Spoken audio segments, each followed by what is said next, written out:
As you know, when iTest executes a test case, each step that it executes appears in the test report, and certain steps are reported in the execution issues view. You have the option to specify that particular steps should not appear in test reports, particularly ones that you know are very reliable or ones that just take up a lot of room when you'd prefer to see other steps that are more the basic core part of the test. The setting also applies to children of a step. For example, if there's a run step and you set it not to go into test report, then all of its children do not go into test reports.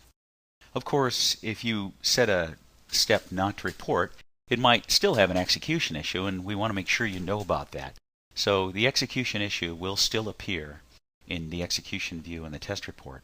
It's just that because the step itself is not reported, the issue is going to be associated with the closest ancestor step that has reporting allowed.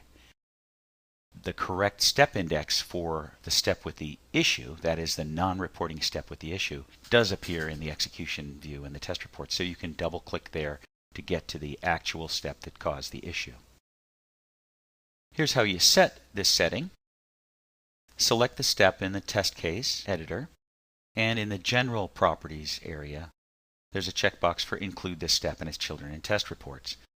That's the default setting checked, and to no report this step, uncheck this box. Now, even though you might have several steps in a test case checked not to report, you might want to override that in special cases for all steps. It's pretty easy to do. In iTest, it's a preference setting. You go to the Preferences page, clicking Windows, Preferences, and then in the Fanfare General Execution page, there's a checkbox, Include all steps in test reports, and that is ignore the setting from the step. When you check this box, every step in every test case will appear in the report and in the execution issues view if appropriate, regardless of the setting for the individual step.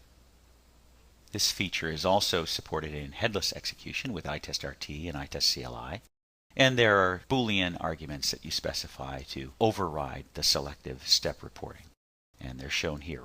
Report all steps for iTestRT, and the same report all steps for itestcli.